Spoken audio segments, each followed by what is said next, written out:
human story is much more mysterious than we've been taught. For more than a quarter of a century, I have been focusing on the possibility of a forgotten episode in human history, of a lost civilization. My evidence suggested very strongly that there had been a global cataclysm somewhere around 10,500 BC. This mass of new evidence comes out on precisely what I was talking about. I was 300 years out. If we were to have another event like the event that happened 12,800 years ago, our civilization would not survive it. All these great buildings, all this tech, we would be gone. Archaeologists should not take the view that they have got a firm and fixed picture of the past, because actually we know so little. What's important is to question prevailing narratives all the time. Really, for thousands of years, human beings have worked with plant medicine. They have been an integral part of human culture. All ancient civilizations were using means to alter consciousness. They were central to some of the best and greatest achievements. Consciousness is a giant mystery. There are lessons we can learn here in this level of vibration. Maybe we should be considering that the depth of human experience is more than just material things and technology and our egos. I think what's needed is a recognition of how incredibly fortunate and blessed we are to live on this beautiful planet. And every minute of every day should be spent caring for it, because if we don't care for it, it won't care for us. Our choice. Always was, always will be.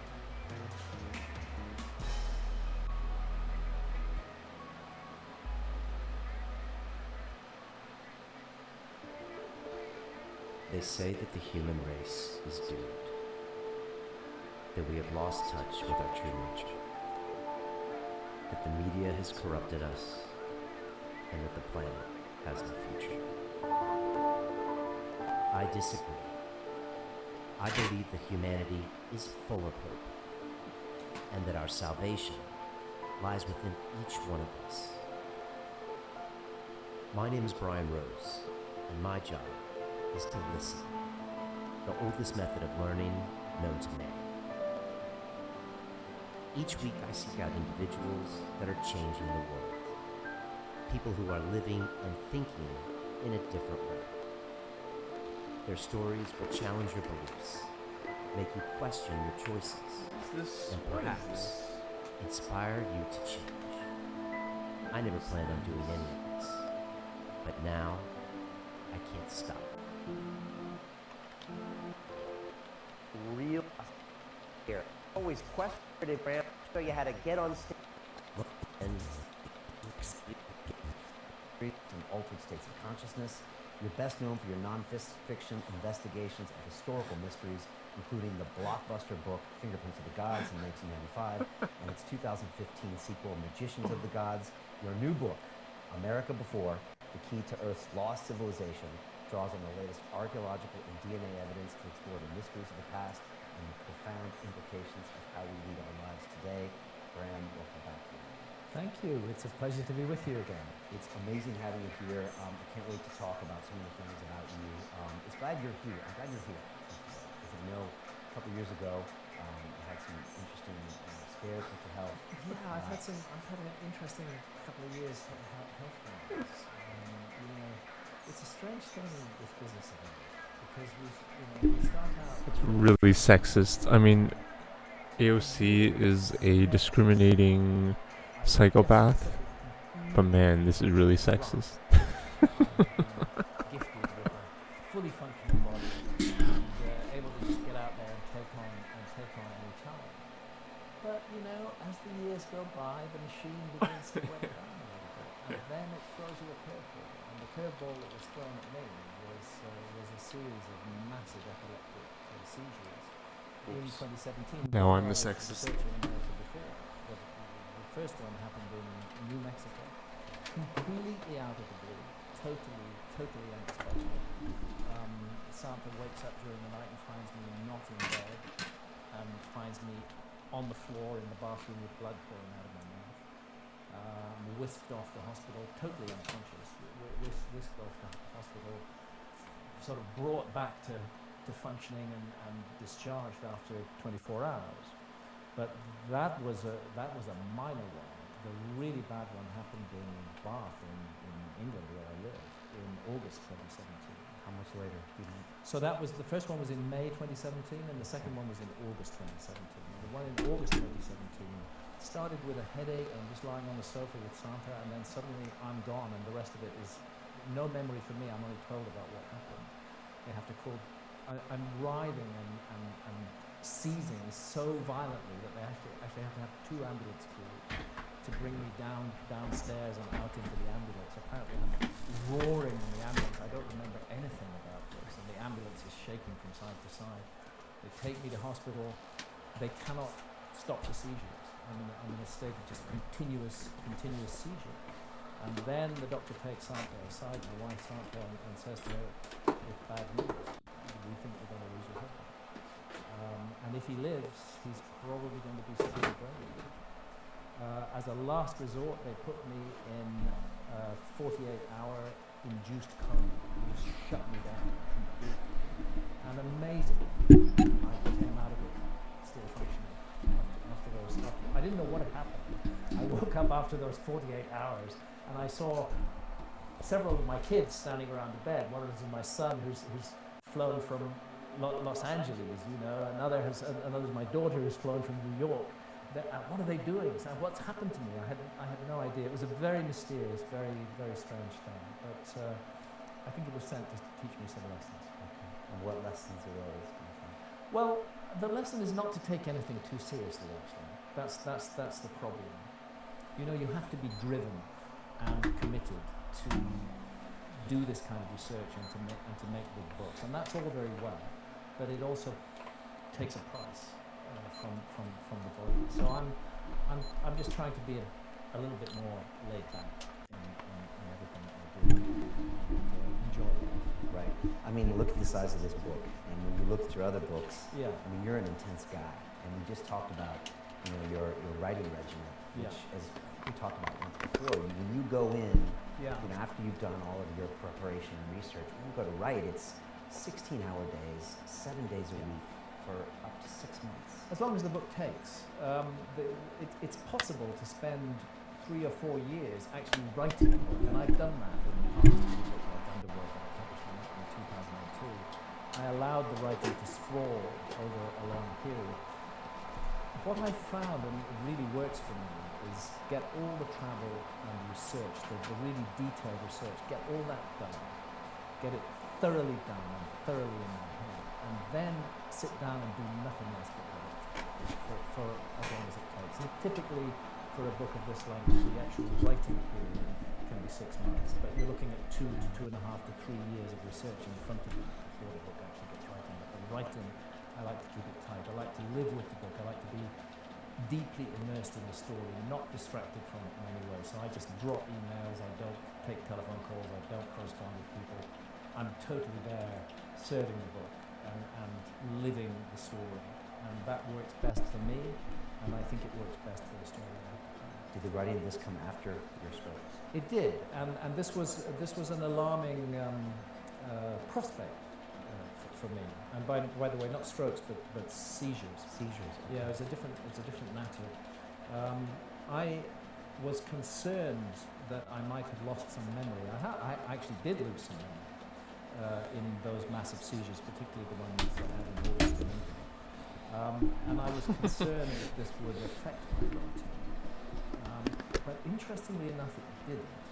And that, I think, is, it's helped me to understand the process of writing, which is in a way, it's a kind of download from the cloud. And as long as your connection to the cloud remains solid, it's all right. Everything is okay. And I found that all of the things that I feared didn't happen, and I didn't suffer from lapses of memory that would make it difficult for me to connect the dots in the big picture. Far from it. In a way, I think it opened me up more. And is this cloud some collective consciousness? Are there some other things going on besides all the research? I'm just not sure what it is, but what I've realized as a writer is the most important thing I can do is get out of my own world. Don't try and overthink it. do all the groundwork, get that absolutely solid, but when it comes to actually writing, don't overthink it, just let it flow. There's a flow that you get into, and that's what I call the cloud. It's like connecting to something outside oneself. That's where all the information is stored. That's where everything is stored, and it's drawing down from there. Put it in a picture. And how is the health now? Has anything changed up? Have there been any other scares or seizures? It's been a little while now, but Yeah, it's iffy, you know, because the fact is I can have another seizure at any time, and I would not like to find myself in that dark place again, because that's all I remember from the 48-hour induced coma. Who's this? Why? You know, I had a near-death experience when I was a teenager. Who's this? I had a massive electric shock. Like how? That experience was actually filled with light. I left my body, I think I was 19 or 18 years old. I came out of my body, I was up around the light in the kitchen looking down at my body sprawled on the floor. And I just remember thinking, it's very interesting. I wasn't afraid at all. And there was a sense of a vast expanses beyond. And then I was back in my body. I didn't get the tunnel of light, I didn't get the relatives, the deceased relatives saying it's not your time. I was just back. And Thanks, man. Thanks, buddy. When in that induced coma, following the seizures, no light, total darkness. It was just like I'd been taken offline. And all that comes back to me from it is two things: a feeling of claustrophobia, and of course, a ventilator tube was stuck down my throat. And to wake up with that still down your throat, and you're looking, you know, and waking up. What is this? What has happened to me? Very, very strange.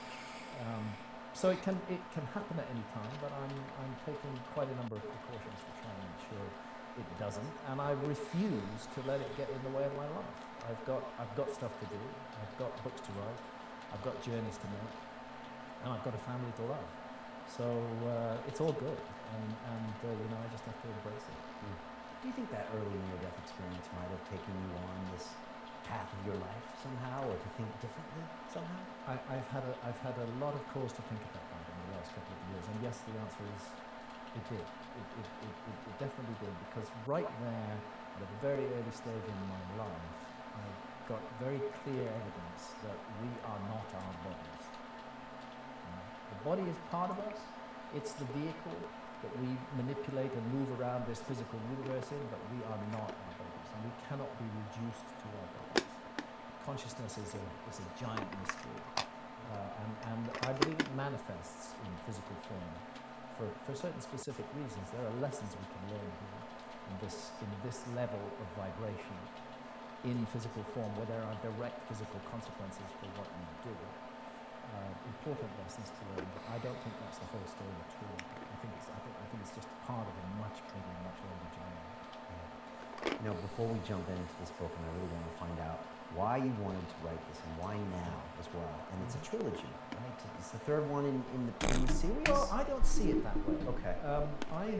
What I would say is that for more than a quarter of a century, I have been focusing on the possibility of a forgotten episode in human history, of a lost civilization. And undoubtedly, my best-known book in that field is Fingerprints of the Gods, that was published in 1995. And then a series of books after that, The Message of the Sphinx, that I wrote with Robert Bovar, Heaven's Mirror, the big photographic book that I did with my wife, Sandra, an enormous book called Underworld that I published in 2002, based on 7 years of scuba diving, looking for structures on the submerged continental shelves that were above water during the last ice age. But what I see it as is a continuing journey. I don't really neatly package it into trilogy. My previous book, Magicians of the Gods, was headlined by my publishers as the sequel to Fingerprints of the Gods, and I think that's fair enough, because that was taking a global frame of reference and looking at all the new information that had come out since 1995. For example, in Fingerprints of the Gods in 1995, I made a very clear statement that my evidence suggested very strongly that there had been a global cataclysm somewhere around 12,500 years ago, 10,500 BC. And that was the central figure in Fingerprints of the Gods. There had been this event, but I couldn't really say exactly what the event was, that something awful had happened to the world. And I explored quite a number of possibilities in Fingerprints of the Gods as to what that could have been. But what then happened as we come through 2007, 2008, 2010 is this massive new evidence that comes out on precisely what I was talking about, a global cataclysm. And the dating on it, this is science, this is not some journalist sitting writing a book at home. This is 60 leading scientists in the field of astrophysics and geology, very strongly and firmly presenting evidence of a global cataclysm caused by a comet impact 12,800 years ago. So I was 300 years out in the estimate that I put forward in Fingerprints of the Gods in 1995. And more than 10 years later, science comes back with new information. So I don't see it so much in terms of a sequel as more in terms of following the evidence where it leads. And when the evidence starts to mount and becomes overwhelming, then I will do it. And I remember you saying before that with every year we're finding out that things are older than we thought. And it always seems to be confirming a lot of what you've been talking about. Oh, no way. I have been blessed in this way. They'll just put refugees in there. If you had done your research 50 years ago, maybe this wouldn't have been happening. It would not have been happening. No. They will put And perhaps it would have been Nigerian refugees but what in happened is fucking really system in soundbar. 1995, I was treated by the sort of the scientific community as this total outsider. How dare he speak about this? He knows nothing about this. We are the experts, and he's wrong. What's happened since 1995 is that the evidence, drip by drip, has kept on coming in that actually validates. It is, man. what I It's was all a saying grift, bro. before. That there are missing episodes. It's all a in scam. the human story. A huge development. And a lot of like the diversity, equity, inclusion hires, they get like tax refunds. I learned they don't get money per hire, but they get like tax incentives. And corporations pay insane amounts of tax. So a lot of DEI hires are just literally to offset taxes. And the response of the skeptical community to that was, but if there was a civilization capable of creating something like the Sphinx 12,000 years ago, then they must have created other monuments. And we don't see any big monuments from 12,000 years ago. And therefore, the Sphinx Oh yeah, must we're be really recent. fucked. And then Hardcore. what happens? Klaus Schmidt and the German Archaeological Institute discovered that. I don't know, mining. They're opening up a bunch of mines. 12,000 years old, exactly in the window. Lithium of the mine Sphinx. and Firmly dated. the No- pipeline no opened, mistake about it. A giant I think, magnificence. from And Alberta suddenly to the notion that the Sphinx Prince is George in older BC or something. ceases to be in left field and starts to become much more central because we're seeing it part of a pattern. And that's what's been going on across the whole area. Right. And yet some of the critics still say that those are... Yeah, it seems like the only way Canada's going to isn't all related. I know you were on Rogan survive is Michael if Summer, and this was part of like the dialogue. wealthy internationals own like a second home in Canada and want to enjoy the West, as like Canada will be like a fucking, First of all, I don't know, it helped the me to Florida of the understand world or something. dealing with history and That makes any dealing sense? with prehistory. There is a difference because history is based primarily upon written documents, and prehistory you're dealing with objects, artifacts that are dug up out of the ground. I began Yeah, to we're fucked. realize how No, like the ideological next generation who's gonna buy these houses are gonna be completely either corporations or immigrants. professional skeptics of any kind. I'm dealing with people who already Not have anyone on a ideology. Canadian wage. And So I mean, they're that selling out the ideological country, you know, position is as you know. confronted by the position I take.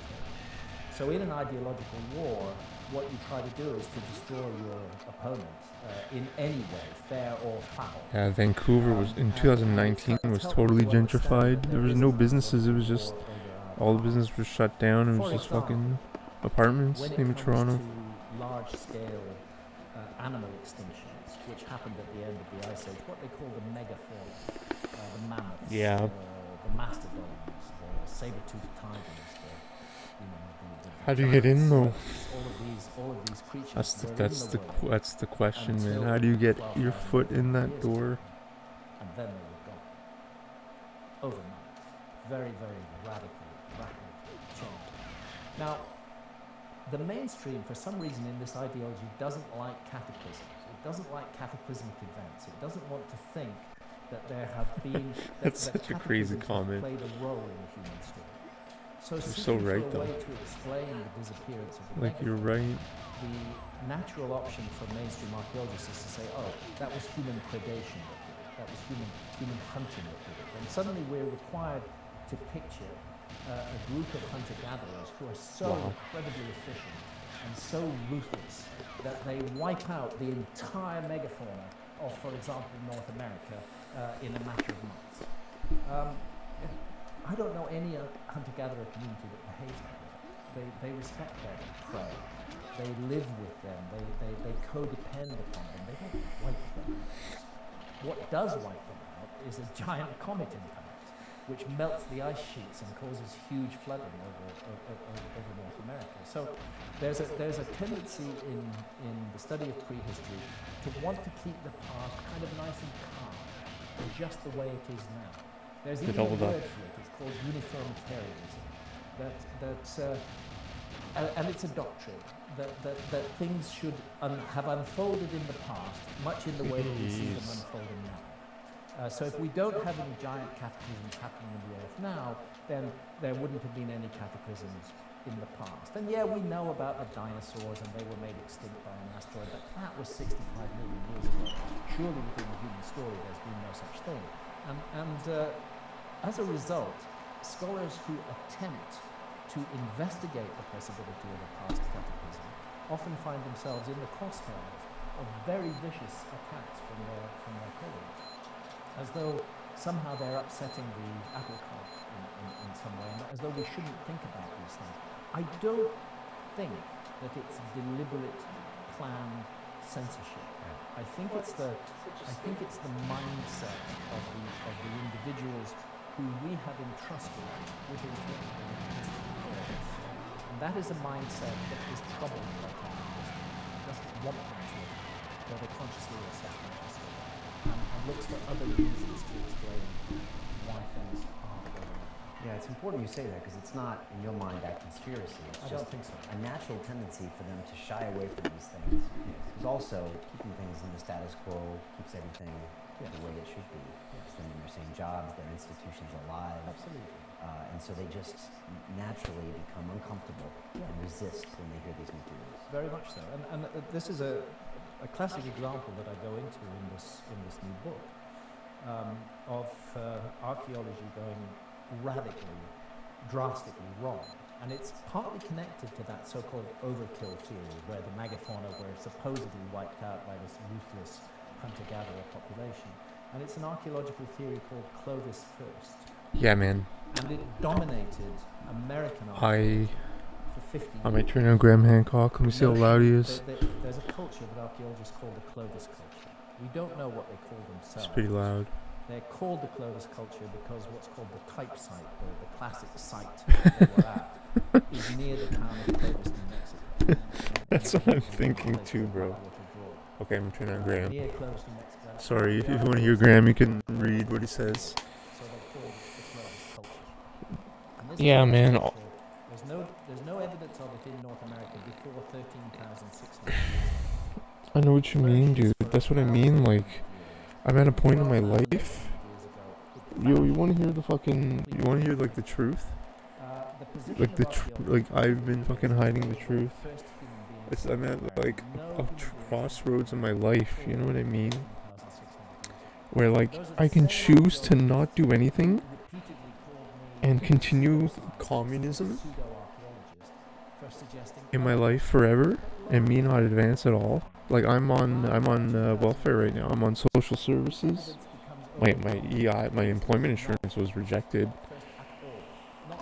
I didn't work. I worked through COVID. I didn't get a fucking single cent to serve. They reject my employment insurance. So I'm okay. So I'm on welfare right now. So it's like I can continue, but it doesn't pay my my debts because I'm living at home. So I can continue on this path of like socialism forever. Get a Uber Eats car, or try this thing overseas, man. And for real, bro, you want to hear the truth, man? I haven't talked to my girlfriend about it yet. I want to be with her still. That's number one. But I was offered the Monkey Tree job, man, in Hong Kong. I think I'm gonna take it, dude. 12-month contract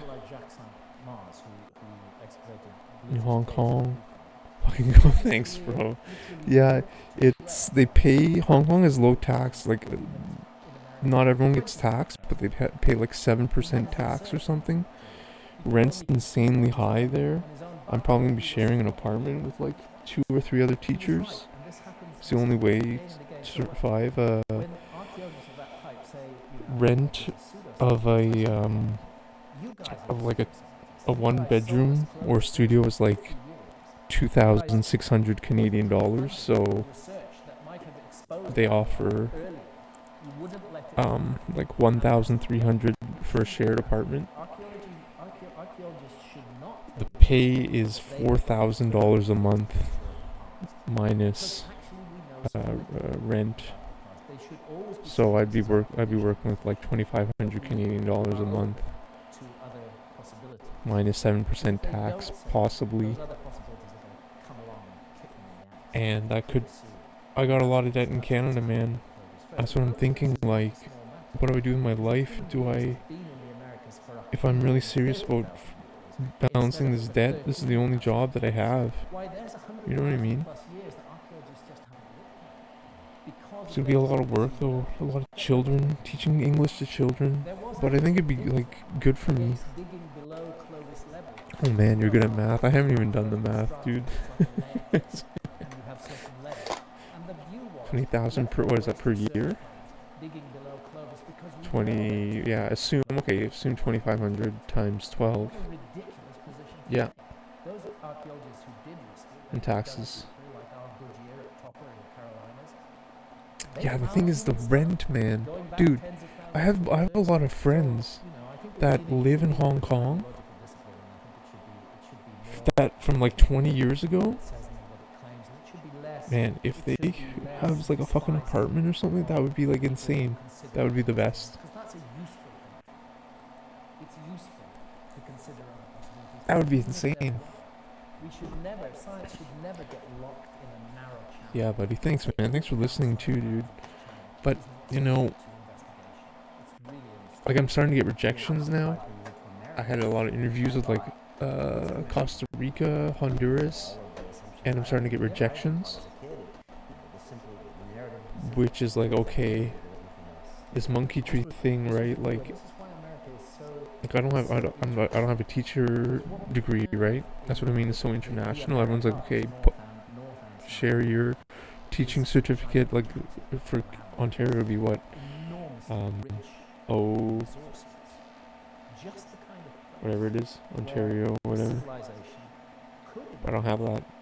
So Monkey Tree is like the only way in. Private healthcare. But yet, incredibly rich in resources. So now we know that there were human beings there from the. Yeah, they want me there June 19th, and I have to pay my own flight. So I mean, like, I don't know if I'm gonna do it, because it's a big initial cost.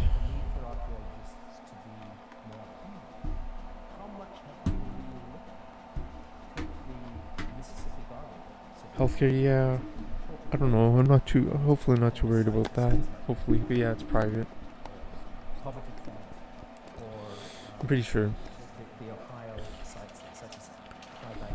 Some things have changed, because I was there in 2004, and there was a lot of protests, because they took over China took over Hong Kong in, 1999? but it's still pretty private. They were not considered to be It's not like China. preserving the needs of agriculture. The visa, I saw the visa application. It's not as it's not as crazy as China. Yeah, there's a lot of negative ones. There's so many.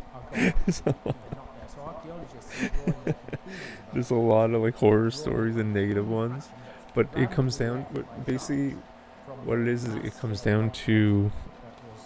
They say like center. Am I offline? Oh, yeah. It comes down to center and the roommates, man. That's the thing. I've had roommates before.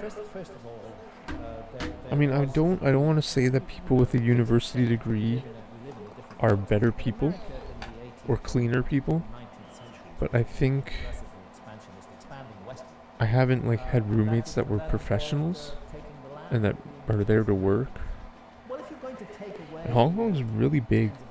There's a lot of really rural, quiet corners in Hong Kong, and they have a lot of schools. And I'm thinking they could put like there's a high chance that I would be in like the North Zone teaching some like fishing town corner school. Should be amazing. About 90% of them were physically removed from their families and stuck in boarding school in another state far away. But we find out the school when we arrive there. If they wore any traditional clothing. And I think that's why they they offered it to me, because the opportunity isn't the great, you know. It pays well, but it's hard work, and you gotta share an apartment.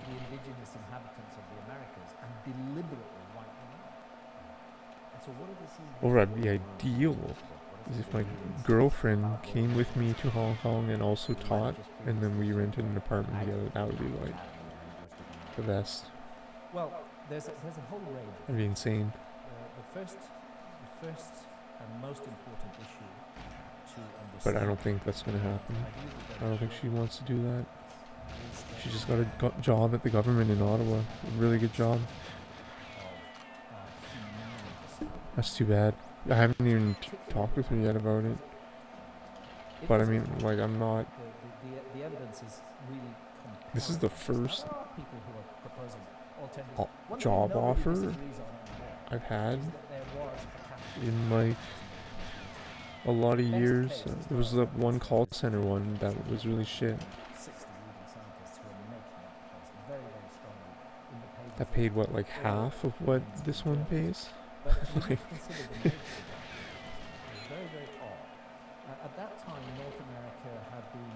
yeah, I read apparently since you pay like you don't have to pay tax, Canadian taxes on your earnings. Just pay Hong Kong. Yeah, man, I might do it. I might do it, man. They were about a mile deep or less by 12,000 acres. So the world was warm. But there's a lot, like I've been getting rejections. That's why I'm starting to take this offer really seriously. Oh, a lot, man. I got so much to lose. The coldest of the ice, literally overnight. And you get at the same time this massive die-off of animal species. That's what I mean. Like if my girlfriend can come, because they're hiring a lot of like they're just blanket sending these offers worldwide. I know they are. And because a lot of people aren't going to show up because they're not offering flight reimbursement. So like I'm guessing like I don't know, like 50% of initial offers actually get to Hong Kong. Right. Yo, you know what's really interesting, bro? There's a professional government English teaching program called the NET, Native English Teacher, that pays like $6,000 plus it stopped completely. a rent stipend. So they give like $2,500 for rent, and your salary's like 5,000, 6,000. It's through the government, and I have to fax the forms tomorrow. And they have, what my plan is, maybe start with Monkey Tree to get my foot in the door. Interviews are in Hong Kong for this net program. And if I'm in Hong Kong teaching Monkey Tree and I get this net program, dude, that's like the way to do it to teach as a foreigner in Hong Kong, and not these English centers, but it's fine. That's what's offered to me right now, you know. I don't have a teaching degree. You don't need a teaching degree for the net program. But you can't get paid the top salary if you don't have a teaching degree. I think you're capped at like $5,000 a month or something. But if you have a teaching degree, it said you can make up to like $6,500 or something. It's insane. Teachers College. And I looked online. There's a University of Arizona Teachers College online. It takes like a year, and it's like $6,500 American. It's Teachers College, right? Discovery of a very large crater in We've already had from the ice cores evidence that are called impact proxies. Yeah, living quarters are fucking shit, but it's like, I know Hong Kong. It's fucked, man. It's tiny. Everything is so small there. Like the spaces, the buses, everything. Like the buildings are huge, but the ceilings are really low in some places. There's evidence of impacts as far south as Antarctica, as far north as Greenland, as far east Yeah, as it's a Syria, huge gamble. and right the way across the Pacific. I saw the photos of every teacher on the website, but they're probably going to put us with new teachers. They look pretty reasonable. From all over the world. Cape Town, South Africa, England, Toronto.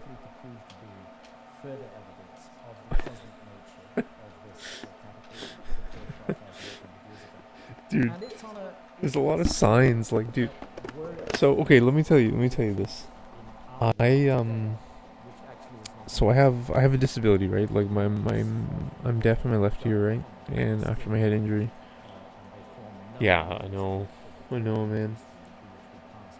Okay, speaking about this Nevada thing, so that University of Arizona online, they do it on Teachers College, and you get your certification to teach in Arizona. You have like an Arizona Teachers College thing, and then you can like teach in Arizona as a foreigner, and I wonder if that could be a way into the United States. But again, it's probably competitive in Arizona, right? Like, it's not like fucking, you know. Yeah, but that costs like fucking, that's like Teachers College. It's like $6,000 in like a year. Yeah. But so I have a disability, and so this welfare is not paying enough. So I'm like, okay, let's try to see if disability, right? Because that's what my caseworker said. I'm like, okay. So you can't go to a walk-in to do the disability package. You need your doctor to fill it out. And I didn't know who my doctor was because my doctor retired, and they wouldn't tell me. I had to go to this service. So I did the service. I had to like wait for like this letter to come in the mail after a week to tell me who my doctor is. And it told me who it was, and it was this random person in Kitchener I never heard of, this random Indian guy. And so I said, okay, I want a doctor in Ottawa, so like let's cancel that doctor. Biggest mistake ever. So I canceled the doctor. Had to wait another like 2 weeks for the letter to come in the mail. There's this like doctor finding service in Ontario now, and I called them to find a doctor, and the guy's like, yeah, there's no doctors taking any patients anywhere in Ontario. Like, aren't you the government service? They're like, yeah, like there's no one. I'm like, well, so I have no doctor, and there's no hope in me finding a doctor.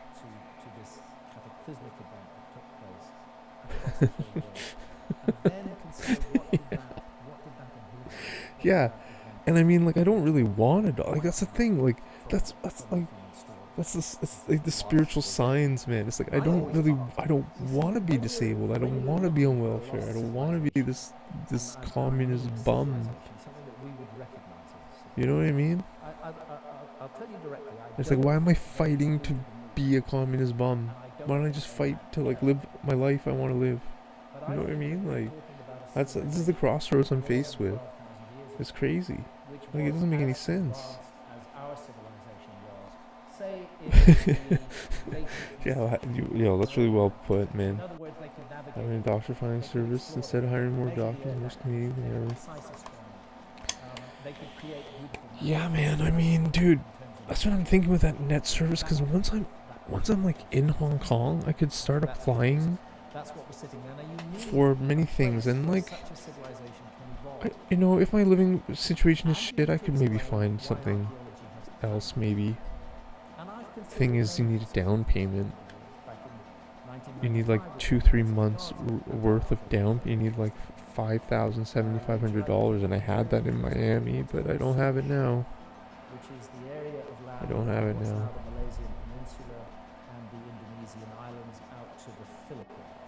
That was a continent-sized landmass that was above water during the Ice Age and is underwater. Yeah, man. It's a good potential money making, and what's good? It'll get me walking, man. It'll just get me like walking and doing things. It was not considered worth looking there, and I think that's a huge mistake because Americas stand out as a candidate. Yeah, it's pretty whack. You need a university degree, man. Because of the character of the Ice Age, I think it's whack. I think it's stupid. I don't think having a university degree defines whether someone can teach English or not, or be a teacher. I'm sure the university degree people are much more boring than people that don't have a degree, but that's whatever. That is one of the reasons why I think we need to take America very, very seriously, because we now know that it's gonna be a lot of work, but they have material. So it's like man. It's gonna be like children. It's gonna be Chinese children in a small room. Purvis was not first. Purvis was a late comer to the Americas. We know that archaeology has not had a time because of... No, bro. Honestly though, like, okay, let's be honest. She has a daughter, right? She has a 15-year-old daughter who is in high school here in Canada. She's really social. She has her friends here. Like, she has her family here in Ottawa. In the Mississippi Valley and across the Americas of Native American culture and of Native American memories. She's just moved. They're moving into a new place. Probably they're renting a new place, and they're moving in the next month or two. She's pretty secretive. She likes to tell me. I can tell she's doing that. No, I'm not asking questions because I know she wants to maybe keep it a surprise. I'm looking at a notice board. So I mean, it might make sense. So what do? I just sit here and be communist mark? And the notice board is being put up by the site, and they're telling us about the site. And what they say is that the whole site. It's like what's the end goal? I'm gonna be 40 soon, man. I'm gonna be 40 on welfare, man, at home, in debt, without a doctor. And then would pass through the constellation of Orion to the Milky Way, and then would make a journey along them, where that's a pretty shitty fucking deal, man. Yeah, man, or something, anything. That's what I mean. Anything. It's crazy. Like, it's so crazy. I'm right now in my mind. I'm like, okay. It doesn't make any sense. It's like, one hand, I'm like, okay, do I buy an economy car and do Uber Eats? Drive how many? 2,000 kilometers a month to make less money than teaching English on the other side of the world in quite possibly one of the most exciting cities. It's quite the yeah, man, it's quite the comparison. the conclusion I come to is that what we're looking at in both areas, in ancient Egypt and in the Mississippi Valley, is a legacy of ideas. Isn't that crazy? Remote common source. Uber Eats was the only other alternative, and even now I think it's saturated. I think it was pretty good like a year ago, but I can see it being saturated, and people aren't, they don't have disposable income anymore, right? The curve of freaking drivers is going up, and the disposable incomes are going down. Like, dude, fuck. Sure is, yeah. Yeah, man. 1 million people? I was thinking the other day, I went outside, I was skateboarding, and I was thinking, like, you know, I'm outside, I played a lot of GoldenEye the last 3 months, 1 million people have entered Canada since I got, like, 142 on Aztec. Like, 1 million! Like, what does that even mean? No way, what is that? Are you serious, bro? That's terrifying. What the fuck? Yo, bro, I think you need to get in touch with your homies. No. That's not fair. Which is that archaeologists are decent people too. But I have a lot of critical things to say about them, and they have a lot of critical things to say about me. But they're not completely stone-headed. They do learn from experience. And the whole archaeological community in the last few years has come to accept bitterly, with difficulty, that why? not first, and that things were going on in the Americas for tens of thousands. Because before Columbus. you said Iran More openness as to what those things might have been. A little bit made more threats to Israel or something. So actually, in proposing a lost civilization, I don't today find myself up against the same sort of bitter hatred that I found myself up against in 1995. There seems to be a growing realization that this is one amongst a number of options that we have to consider in order to explain the world we live in today. And the same goes with the issue of cataclysm. Back in 1995, that was a very tough road to hoe.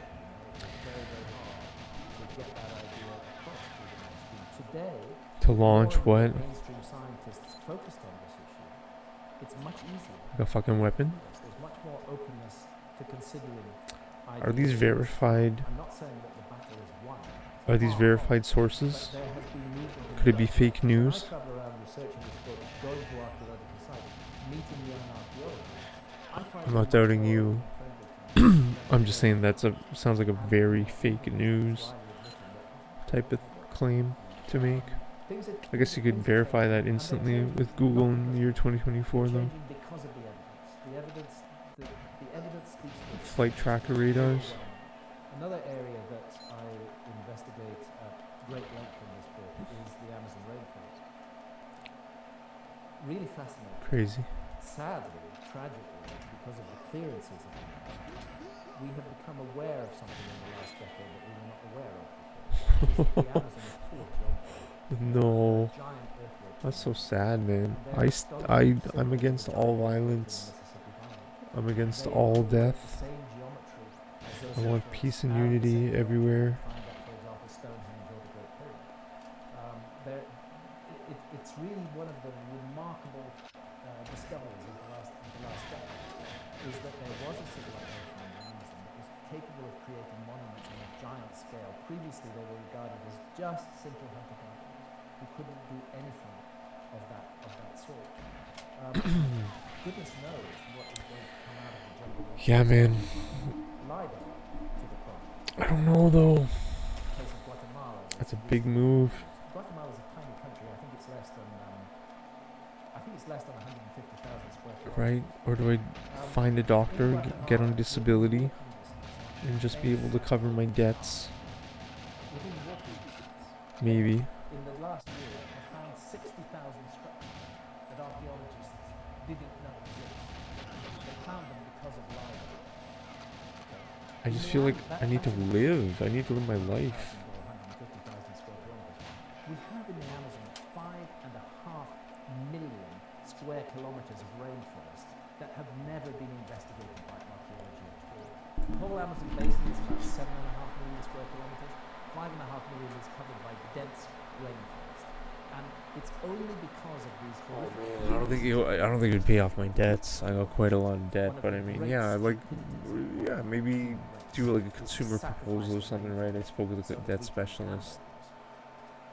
The debt specialist said, like, you don't even have a fucking job. How are you supposed to start paying back your debts? You don't have a job. And I'm like, yeah, I know. She's like, well, when you get a job, fucking get back to me. We can figure out something. Reduce your debt somehow, maybe. Consumer proposal. That'd be perfect for me. Yeah, because I mean, you know, like, I want to keep my options open, obviously, in Canada and shit. Like, all my things are going to be here. My family's here. Knows what a henge actually is. A henge is a ditch.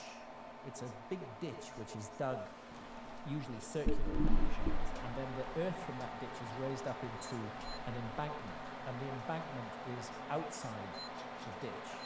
That's how you know that these structures were not built for defensive purposes. If you want to create a moat, you put it outside your embankment, not inside the embankment. The Amazon is full of earthworks like that. Like for example, Agent in Britain, a giant stone circle. There are multiple examples of that. There are stone circles.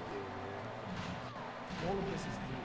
All of this requires to be accounted for, requires to be explained. One of the things like getting to DNA that's fascinating to me. And again, it comes back to these old ideas and old theories about... I didn't have enough health anyways. I forgot that I got 2 boosts. I just... The guard placement was so dumb in the dark room. That was from Northeast Asia. And then I had a prime the grenade late. Bering Straits, which were then a land bridge, the Bering land bridge, into Alaska. And then when the ice sheets had sufficiently reduced down through an ice-free corridor into the Americas as a whole. And this was supposed to be the only way that human beings got to America. Yeah, career path, man. Exactly. And you can, there's, it's like a company and you can move up to like management or whatever. Whatever it is. The behind the scenes, the interview.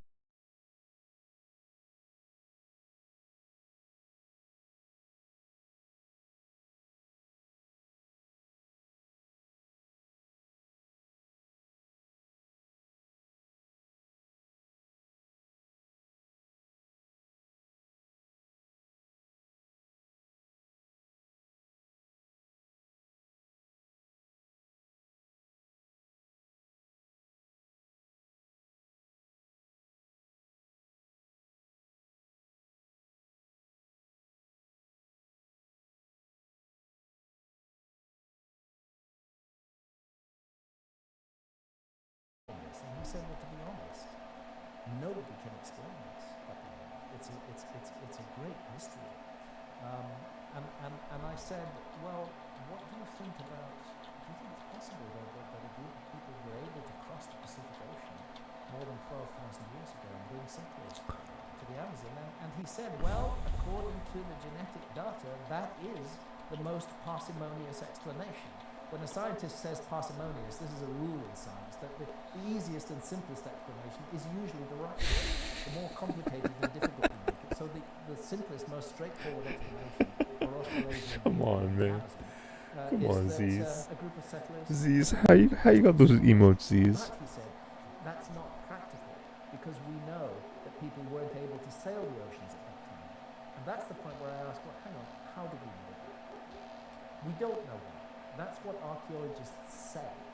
That's not a fact.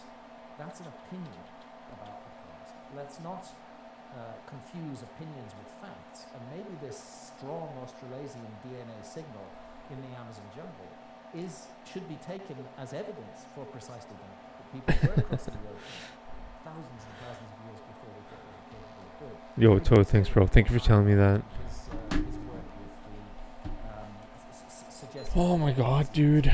I don't know, man. I gotta figure out my life. Thanks, man. I haven't told anyone about this. I haven't told a single person. It all happened so fast. I got the offer yesterday. And to be honest, I accepted it. I accepted it. I mean, I had to, right? Fucking offer's there. Of course I'm gonna accept it. And if I don't go, I just don't go. But you have to accept it. I had to. I have to. I did. Accepted it.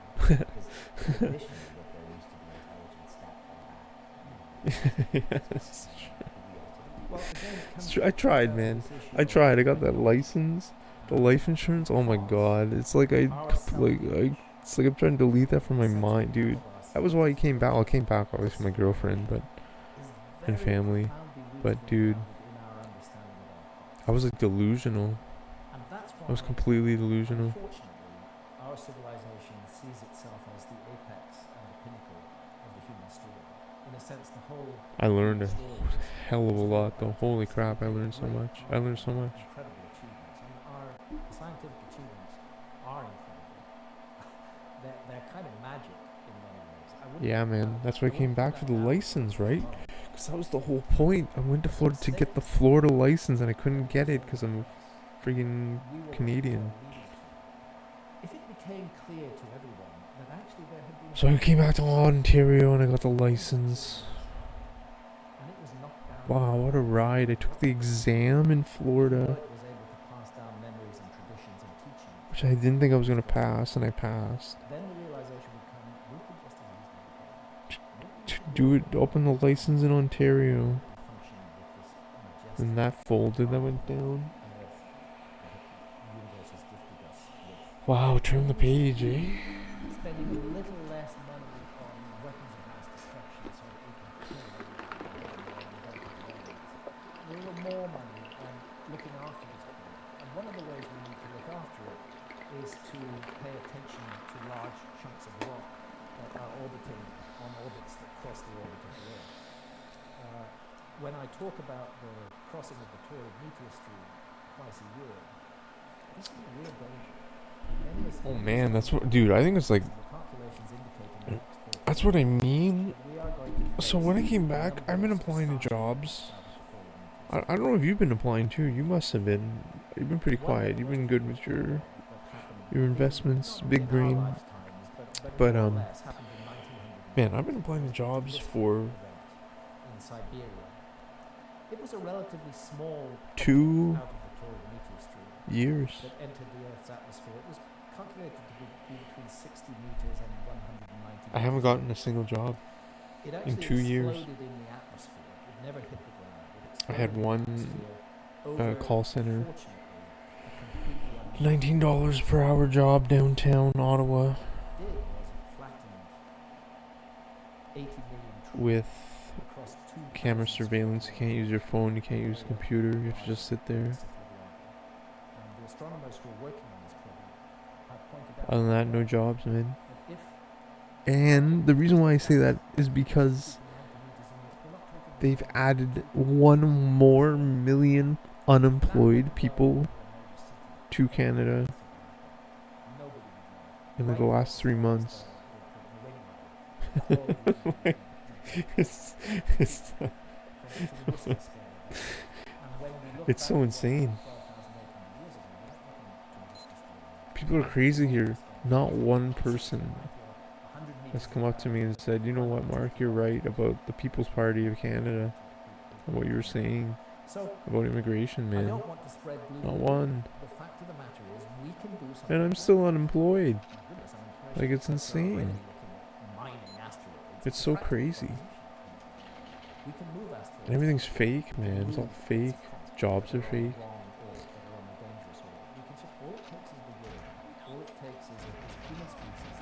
It's crazy, man.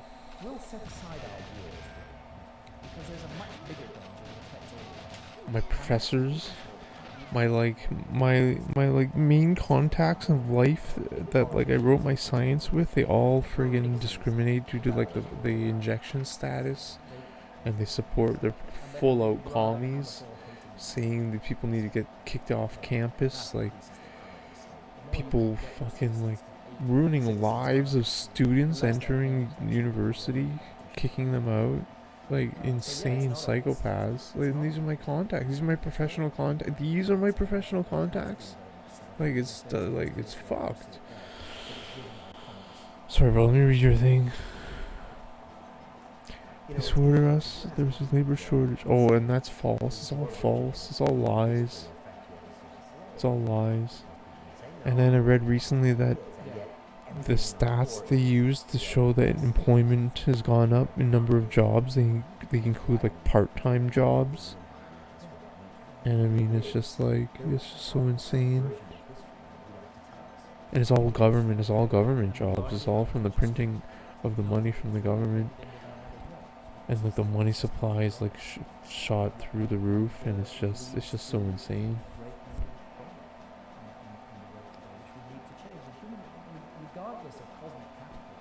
Yeah, so it's, you know, it's like, I'm not gonna one thing I haven't done since I've come back is like fight. I haven't fought anything since coming back in 2022, which is fine. And it's just like I'm at the point where I'm gonna have to, and it's like it's like, what am I fighting for? To be on welfare, disabled. Like, it's so ridiculous. Like, look at me. Like, I'm not disabled. I'm not a disabled guy. I feel like I'm very abled. Can you imagine me showing up at the fucking doctor's office? Like, yeah, I'm applying for disability. Like, come on, man. Like even God is like, if God is real, even God is like, come on, man. Like, come on. Like, what is going on? And I'm not like saying that arrogantly. I'm really blessed. But yeah, I'm deaf. I have a disability, but it's just like, it's clown world, bro. Man, dude, I applied for like this like analytical chemistry position at the nuclear labs, a really high senior position, and I clicked off. Yeah, I'm an Indian. I'm a Native American Indian. Are you part of the LGBTQ community? Yes, I am. I support them. Of course I support them. I'm part of the community. Yeah, I am. I'm two-spirited. I'm multi-gendered. Like, it's crazy. To just be swept away by some cosmic disaster that we could easily prevent. Yeah. I said I'm an Indian, Middle Eastern. I said I'm a Native American, Middle Eastern, and my grandmother is from Saskatchewan. If they ask me, that's what I'm gonna say. She's Indian, from Saskatchewan. Tribe, go fuck yourself.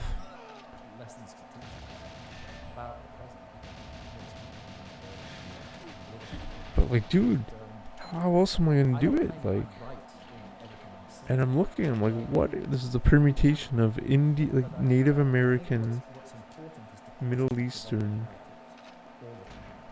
gay, two-spirited, analytical chemist.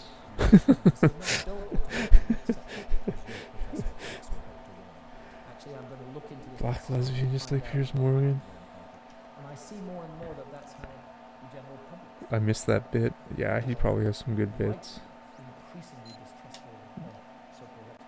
But dude, like, I'm kind of looking forward to teaching children, just because, like, I feel like it's like a blank slate, pure blank slate. I've been really disappointed with humans above the age of 13 for the last 4 years of my life. You know what I mean? Just brainwashed, completely brainwashed people. Just completely brainwashed human beings from the age of like 12. Everywhere, everyone. So like, imagine teaching these like fresh blank slates, like, so important, such an important role. Teaching English, I'm gonna red pill them on so much shit. Oh my god. How are they going to react to a book that starts saying No, for real. Like, just part of this all happened? Because it sounds like a very because the majority of people that I've met over the age of 12 in the last 3 years has been an enemy. Default an enemy. Guilty until proven innocent. And you have to fucking introduce yourself and prove yourself innocent in this war. Like, you have to. Like, it's crazy. So, like, I'm really looking forward to working with some really just young humans. Yes, For real, man. I don't know how this will be. I think it'll re-spark my hope in humanity. I think I lost a lot of hope with this fucking humanity in this generation. Other than the trucker protest, man, the trucker convoy, the freedom convoy. Was the only thing that fucking just kept me mentally sane. Honk, yeah. Yeah, man. Like, it's just we're still disconnected, man. We're still. I don't know where any of those people are, right? I know some names. Tamara.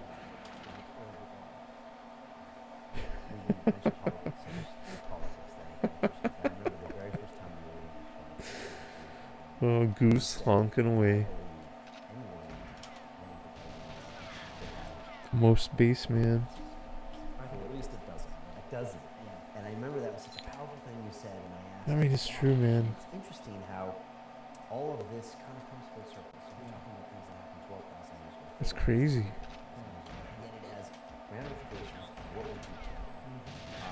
You are no stranger to the spirit world and it's another fascinating part of who you are. And I mean, some of my young cousins, young adults, 18 to 25, they were some of the most psychotic with the vaccine discrimination. And I mean, it just shows us that's just pure education. That's not like real life experience at all. It's just pure psychoeducation shit. So I mean, it's like, what's the threshold? Like, fucking, I know, fucking 13, 14-year-olds took the injections, not, whatever. I think it's like younger, man. I think it's like, yeah, like 12.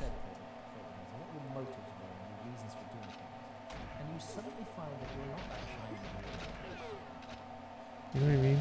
And then the kids don't have like a snarky attitude. Hopefully, the young ones. Like, it won't be high school. It'll be. It's not like somebody reading a book. It's a direct experience of who you actually are. Me. And that's an incredible gift. Because if who you actually are is not a very nice person, there for the first Me, I was in Florida, remember? Remember me, dude? Which one? Or the one recently? The recent one? I don't know. I don't like to attend. I don't like to cry wolf with the convoys, you know what I mean? I don't like to attend when it's not like fucking. When they haven't created a second lower class of citizens. Yeah, man, I remember you sent the video, man. Oh, it was sick, dude. It was huge in Toronto. It's huge everywhere, man. Thank you for your service, dude. I'm not even memeing. Thank you for your fucking service. Dude, I'm telling you, it was some sort of spiritual hand of God that kept me out of Ottawa. Because I would have lost it. I would have lost my mind. I would have lost my mind on my family. I would have lost my mind on the police.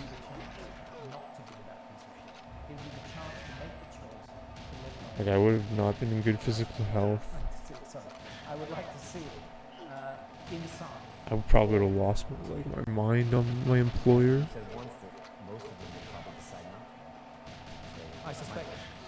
I'm still amazed I haven't done it all of the above that I had just mentioned, like now in the last 2 years. But I digress. The White House ayahuasca ceremony. That would be fun. I'm surprised I never went to one. And your history, Yeah. Dude, I did. I took part in the fucking 2004 Hong Kong protests. Everyone wore white.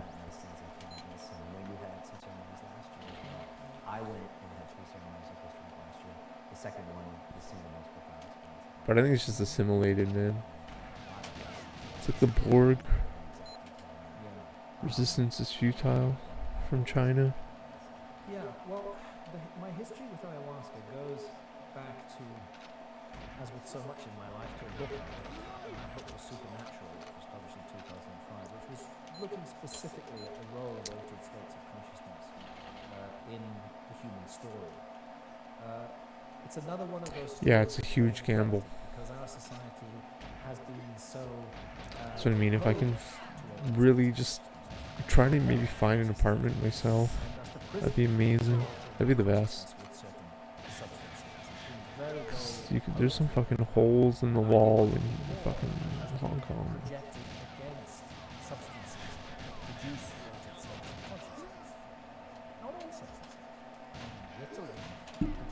Wow, that was really generous of the game. It alters consciousness, and it's freely prescribed to hyperactive humans. Seroxat and Prozac are antidepressants, making billions for big pharma. They also alter consciousness. They're okay in our society, apparently, even though they're often associated with suicidal thoughts and suicidal behavior, all kinds of things.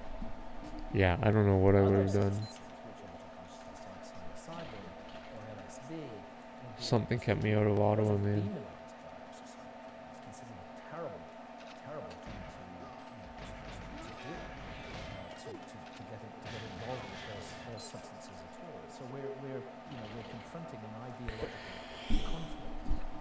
Man, I just remember I couldn't stop sweating. My nervous system was so fucked after Joe Biden's speech on September 8th, 2021.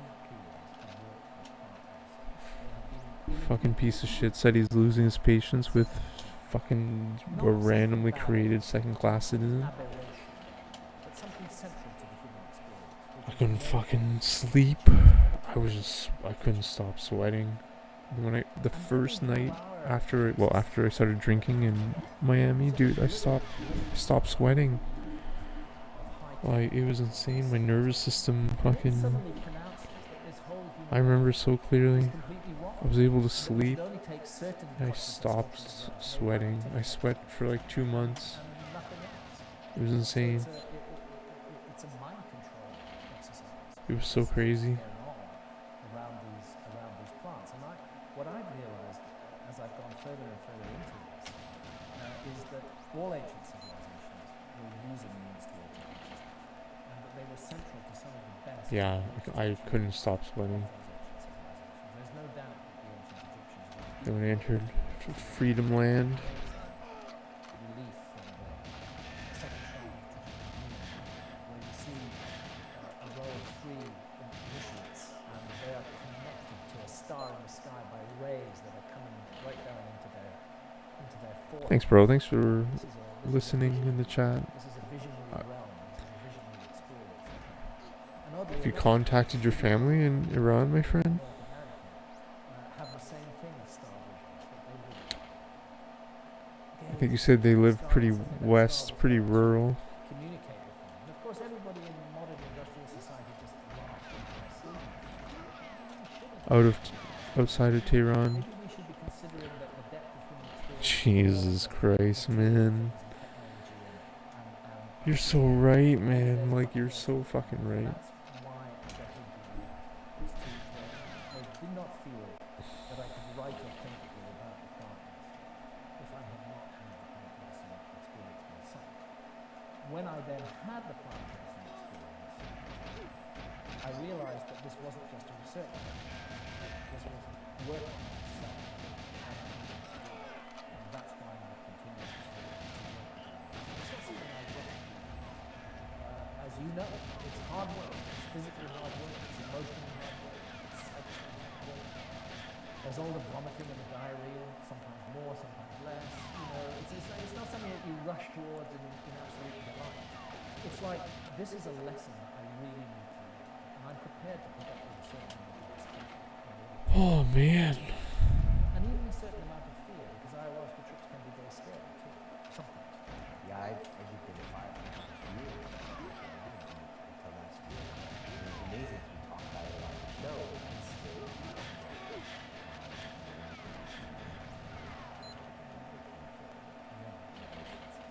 very raw for me.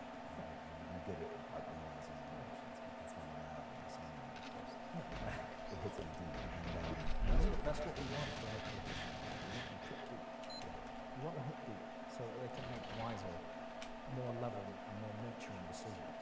do you think the war on drugs is just another example of this non-conspiracy of commercial and status quo interests just saying, you know what, it's not really the same the ones that don't want to talk about a lost civilization, don't want to talk about a common dreams that they have in their own heads. Do you think that same is kind of... I'm sorry, man. I'm sorry about that. I actually think the war on drugs is and was a conspiracy, in the way that perhaps history isn't.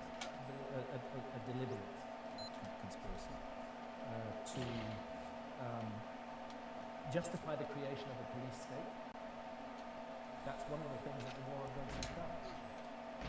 That because somebody privately in their own home is smoking a certain substance, the police have the right to break down the door of that home, arrest that person, humiliate. Is there any chance that Iran is infiltrated by like Mossad agents on the inside? And this is okay, because taking drugs Or like WEF agents? that's what we've been told. Oh wow, insane. Um, Interesting. I think that Dang. it's partly in the interest of I wouldn't have thought that. control of these consciousness altering medicines in the hands of big pharma. It's interesting with the Oh wow, really? cannabis in America. It's not As in the Israeli Special Forces Mossad? That's crazy. They've already started. Yeah. What do you see with the legalization of cannabis in many states in America? There's talk of psilocybin being legalized in Oregon. I don't know if it's going to happen. What do you see? Because we are seeing change. big What do change. and what do you see we need to keep looking out for in those changes? Well, first of all, anywhere in the world that takes away draconian, unnecessary laws and says to people, actually what you do in your own home, as long as you don't do any harm there, is none of the state's business. I have to applaud. I have to applaud. And I have to applaud the American people. So do you state think by state, who have refused Mossad can anyone. shut down the airspace? This is something Americans are brilliant and Brits are not good at. Is this You know what I mean? Like with that false flag. Like imagine getting things changed. there's an insider in Iran that stops the air, that shuts down the airspace, and they claim, Israel claims that a missile is launched from Iran, but really no missile is launched, or there's like a dummy missile launched. That's what I'm saying. Like, still think it's like a false flag just because it's so, I don't know. It's just too crazy. It's just so crazy. That actually the inner sanctum Yeah, of an adult's consciousness. that's what you wrote. But it's like, I guess I gotta watch the footage or something. Was it the Shah of Iran or something? Said it? Or some leader. Yeah, that's crazy.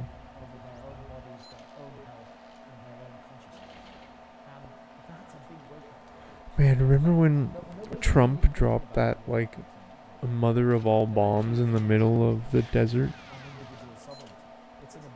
And everyone got, like, really worked up about it? That was such a, like, alpha move. Saying we can drop a bomb anywhere in the world with such intense force, don't even try any shit. So I'm in favour. Of course, there are dangers, That was a sick move, man. Entering this arena, Especially since he was like an economist. it's difficult to avoid it in our society. I think the Yeah. great good has been because he was like an economist, and it's like, oh, he's just a businessman. He's not a world leader. And boom. From what's happening in America, and it's unstoppable. No casualties, of course. Affect lots of things beyond so-called drugs. In every way, it's a big change of attitude that's taking place, and I take it as a sign of people waking up from a century of sleep. And therefore, take it as a positive. Yes, we must do. The dangers of big pharma moving in on this area and taking control. But we should be thoroughly sitting there passively and accepting that they are not suffering from consciousness. And will that carry over to the UK? I think it will eventually. The UK is always very slow. Well, I thought I had way more health. What? That same level of consciousness rise that has taken place in America is also taking place in Britain. And sooner or later, politicians, useless shower of nobles, are going to have to accept it. Can you talk about your recent awareness? What we might have learned from? I know it takes time to process these things. It's maybe a few months. My most recent ayahuasca ceremonies have been at a place called Woodmore in Costa Rica. I like going there because it's really comfortable. I've drunk ayahuasca in the middle of the Amazon jungle. I have but give me a nice clean bathroom and a shower afterwards and a pool to dive in, and I would go for it. So I've been drinking ayahuasca there. I took a pause in 2017 because of my seizures. Because I'd had the 2 bouts of seizures in 2017. When I went to... Dude, I needed a criminal check done from the Ottawa police. They charged me $70. Sons of bitches. Like, I just made me so mad. It made me so angry. Like, they literally just did nothing. And they charged me just the police 70s. Like, it wasn't overwhelming. I'm like still upset about it. I wonder whether the anti-seizure medication that I'm taking $70 fucking for a criminal record check. Like, fuck you. It's the kind of risky thing I do, but I'm thinking almost that Like, what the fuck? $70 fucking. ayahuasca sessions, I might give up the That's just another like fuck you thing in Canada. pharmaceutical drug that stops me having A seizures. fuck you service Give that up for a couple of years. to the police. Maybe gentle, beautiful, reflective experiences. God, I Not hate filled fucking with Canadian police. Tremendous visions, which I have had many times in the past, but more a reflection of what I'm doing. Bunch of fucking losers, man. What I need to exit this planet, feeling good about myself. All right. And The double duck. lessons you're learning from them, scares, comments about your life, things like that. What the fuck, man?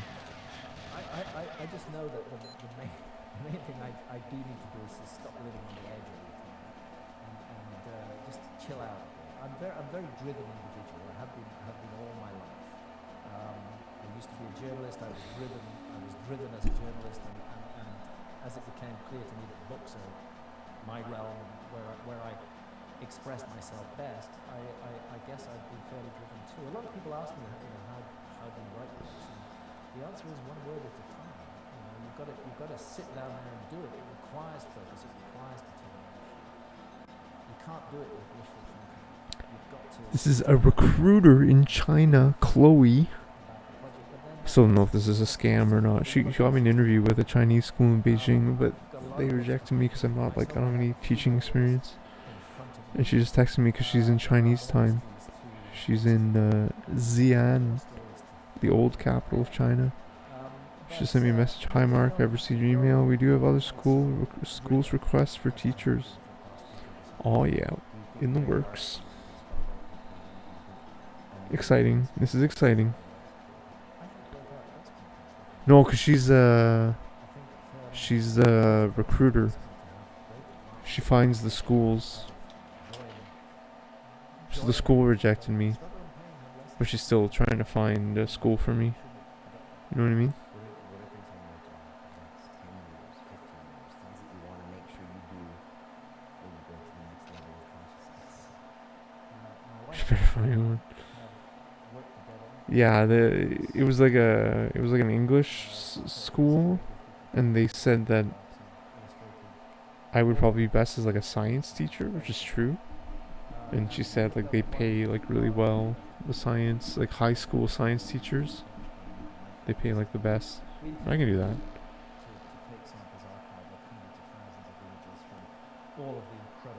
Maybe.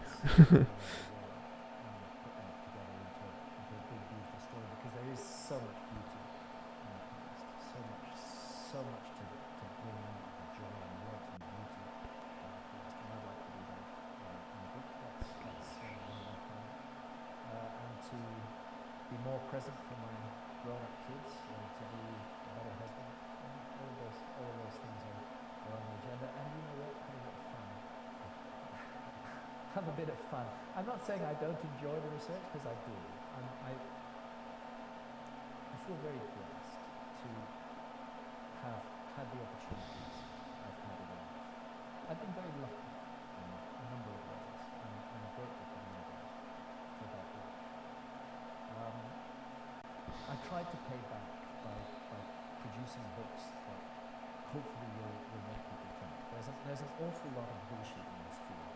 There's an awful lot of weak argument. There's an awful lot. She is a cute. I love my girlfriend. But she is a cutie too. Let me show you. I don't know even if this is a real photo of her. It's the photo she put in it. Sounds like her on the phone. Really, what I would like to do is rewrite this thing.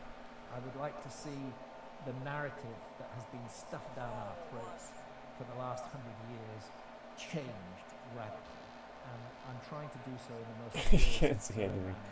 I can, and that's why I document everything that I set out in my books. That's why there's 1,500 footnotes in that book, because I want readers to know that they're not dealing with light and weak arguments, that they're dealing with solid material, and that whenever I that's what I mean. That's what I mean. I don't know if it's like some sort of like organ transplant fraud.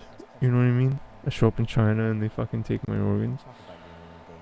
No, but she set up a couple of interviews. I had some interviews with some school. I actually had an interview. Dude, it was crazy. It's crazy. The school in China, this person is finishing her PhD at University of Cambridge, was interviewing me from England, Cambridge, for this position in Beijing, and then I got rejected for the position. It's like, holy crap, man, these people are like, it's like international, you know what I mean? Like, it's crazy, this world, like, everyone is so fucking smart and fucking...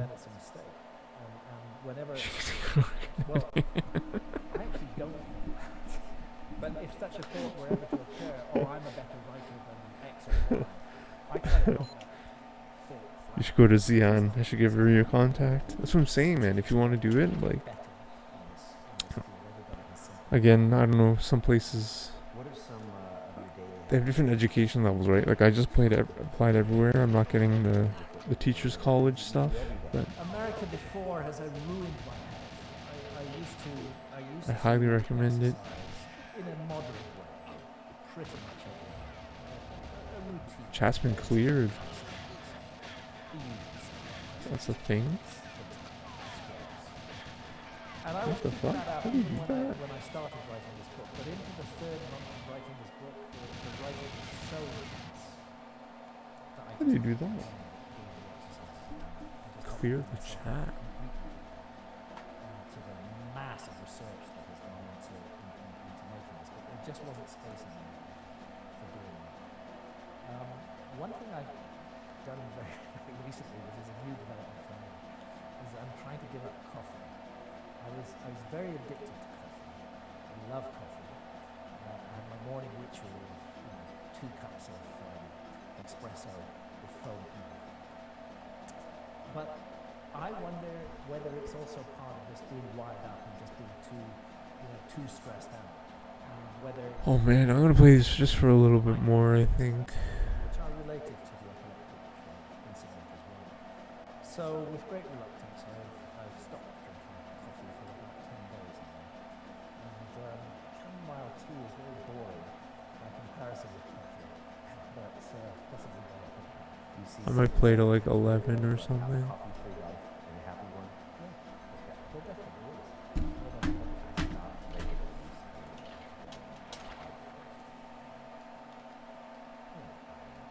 Yo, bro, thanks, dude. It definitely ends up being. And you know, age is a factor that just comes along and takes its place. It has to be taken into account, and it's part of the glorious I human. think the time would go by Just as I fast have a too. 4-year-old granddaughter who is just Like if I go for a embracing year, life you know what I with mean? such joy and such excitement. That's one part of it. Being 69 Like is it's not another. that crazy an idea. To be who we are. I don't kid myself any longer that I'm 40 or 30 years old. I know I'm 60. And I feel it, but like I said some moments ago, it's not going to stop me. Man, the food in Hong Kong is insane. The food is so good, man. The food is so good in Hong Kong. Like, it's crazy. I don't know what they do to it. But it's you standing boldly at the top of one of the pyramids. It must be a 40. Maybe it's just the atmosphere. I swear it's the food though. Everything's fresh.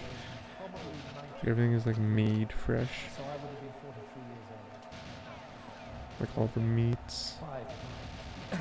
Obviously there's like preservatives and stuff, but I count myself blessed that I've had the opportunity to do that. like the duck, oh my god, man, the duck.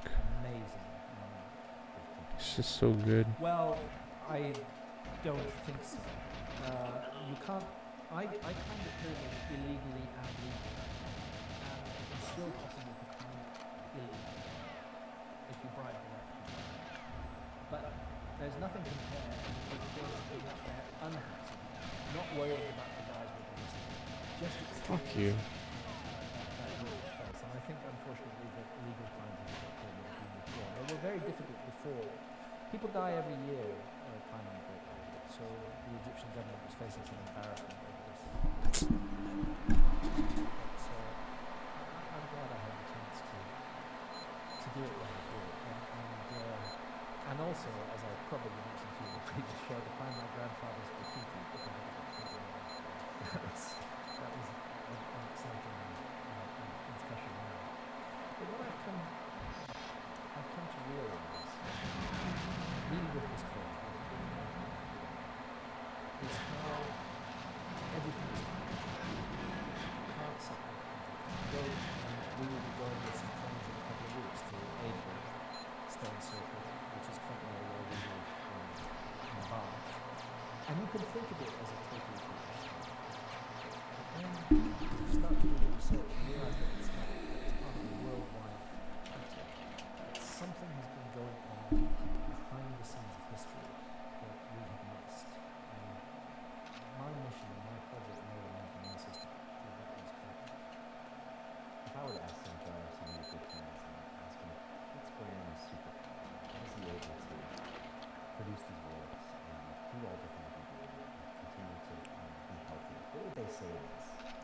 I think if they were honest, they would say that Yeah, it's a superpower. I might sign off pretty soon in like 10 minutes or Think less. about the human race, and one of the reasons why we're still around. Not to rush off, I know we're having You know, people have a different conversation. talents and skills, and they can become very good at a particular talent or skill. My talent or skill is writing books, but it's not a superpower. Big juicy. Something that the universe gave me. I'm not a really good plumber or electrician, but I'm good at writing books.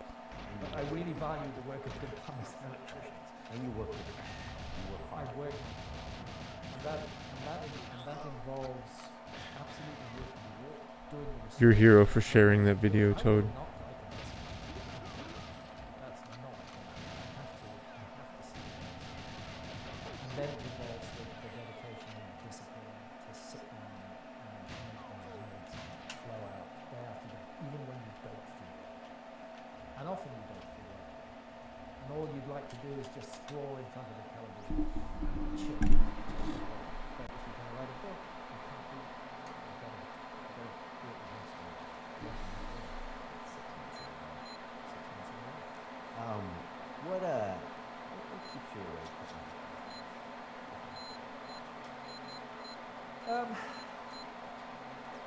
I'd like to say the state of the world, but it's more complicated. It's more complicated than that. At the end of our days, we have to come to recognize with the life we live. Thank you so much. Favorite rats. What keeps me awake at night is what about who have I encountered and shouldn't encounter? These are the thoughts as to the state of the world. I just live in continuous fury at our politicians, at their stupidity, at their greed, at their hand in glove with big commerce in every way, at the way that they mislead us. Infuriating. But we are working on it. I've been spending more time on Rumble instead of YouTube. I find Rumble has more controversial topics. Our choice. Always will. Always will. There's some pretty crazy stuff on Rumble. Sometimes it's a reflection of us, some of these politicians and these policies, and sometimes it's somehow some weird way of us not wanting to focus on what's important or not knowing we're all one. It's definitely much more fulfilling than like if I want looking like politics and stuff. Rumble for science and shit. YouTube is still pretty good. If ugliness and cruelty and hatred and suspicion serve their career, that's what they're doing. And that's what's wrong with the system. And just back to that picture of the 43-year-old man, when you look at that, it's a great picture. What do you see? Who wrote that picture? And how are you different? You look like you're about to take over the world. Yeah, I guess I had this sort of absurd self-confidence throughout my youth and well into my 40s, and I guess it's partly reflected in that picture. I definitely learned humility since then. I've taken some This is the run. I can feel it. and it hurts. This is it. I've taken health advice of a major kind, and I've put up with a great deal of deep unpleasantness and sheer downright nastiness from people in the academic community who now go to present Gyges and their friends in the union. No. That has been a teaching experience for me. I had to learn from that, precisely because I'm not superhuman. I'm just another human. And I have emotions and feelings just like everybody else. And what my life lesson has taught me is never take anything for granted and never be overconfident in yourself. Confidence is a good thing. I'm not against confidence, but you can be overconfident. It becomes overweening and you lose your sense of competition as to how things are. We're all just small great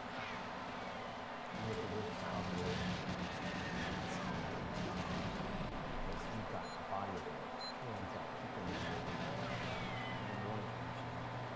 It's safe to say that the worst part is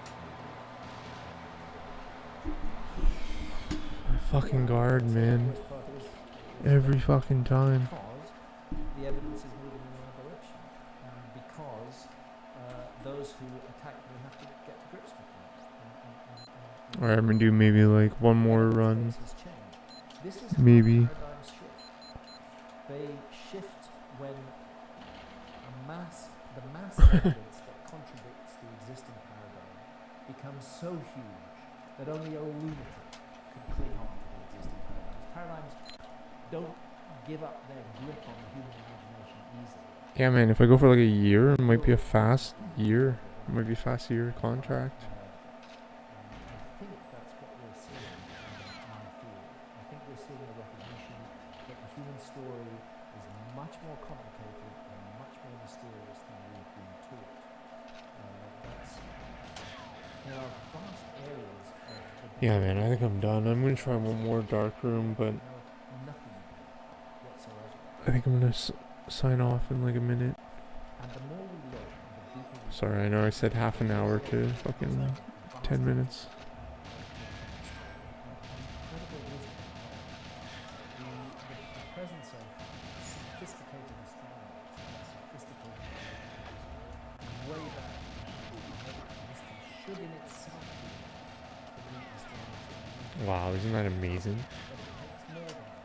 And that information is just coming to the ball. I would Oh man, I think I'm gonna do it now. But within the next 20 years, we are going to see a very radical Great for the in the way that prehistory is. great talking, man. You're looking forward to live really long so you can see more of your theories proven correct. Honestly, I'm happy to live as long as the universe allows, and as long as I can have fun and be a useful contributing person. It would be nice to see these changes, but I feel content to the level that I know I've given it my best shot. I've done my best to expose areas of the past that had previously been obscure, and to inject into the public dialogue thoughts, discussions, narratives that had not been considered. And I feel that has been a worthwhile activity, and it's an activity that I will continue with as long as I'm listening. Graham, I always have a few questions for you. Yeah. If you could pick up the phone and ring that 20-year-old and give that young man Negativity. That's not negative. and That tell him doesn't to sound remember like who you are Z's. now or something, what would you tell him? Bro. These success secrets are only available on the London Bro. Reading Academy. Become a member and get access to live shows, exclusive courses, my webinars, bonus What content, the fuck? meetups, Get the fuck live out of events, here. an amazing Come on. community, and much, much more. Now back to the rest of the show. On that same note, best advice you've ever received could have been from a parent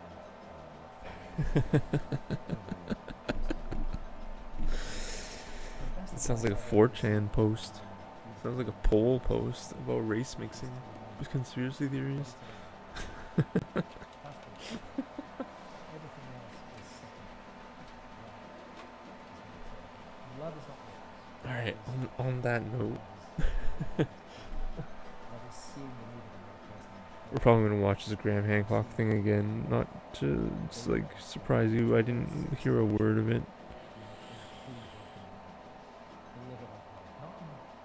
Not in words, saying love is a good thing, but actually do it. That's the most important lesson. Still learning.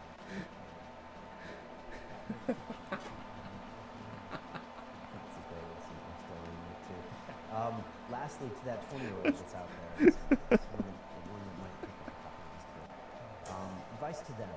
They're born into this new age, this Come on, man. technologically advanced age, but yet also in this age where they can learn a lot of things they couldn't. Oh, I can't hide. Why not? Question mark. Why can't I? Question.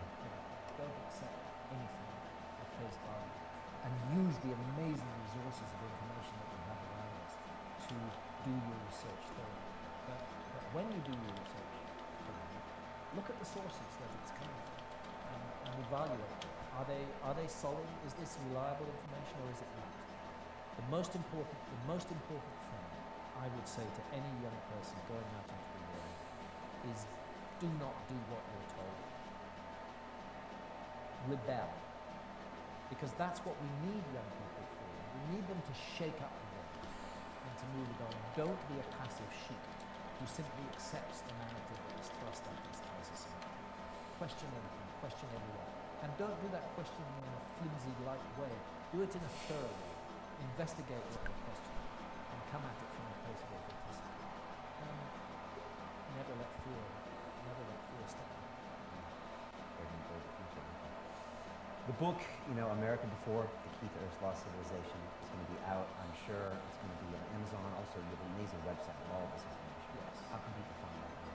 Well, my website, I have a big page on the book there, and of course the book is up on Amazon with detailed descriptions. It's, as we're talking. I don't know, man. I don't think I'm gonna rate anybody. I think I'm just gonna sign off And, into yeah, my there's lonely massive information out there. I'm room also of doing a despair. lot of public speaking, over the No, I'm next gonna sign off and eat months. food. We're Shit. doing What's me here? 11 cities in the UK. Appreciate the chat. I hope it's just fake news in Iran, my dude. Hopefully, outside of Tehran, should be pretty okay too. Hopefully. Hopefully, just some sort of nonsense. why I feel to get more money from the United States, right? Like they create like a false flag attack, most get more neglected money from the area US, in the hopefully. world in terms of our understanding of human prehistory. I think it needs to be moved Right. right to the center of our understanding of human prehistory. That's found. See you later. I've Thanks done for the other chat. tours before. This is one of the biggest. Well, I'm sure this is going to be a block.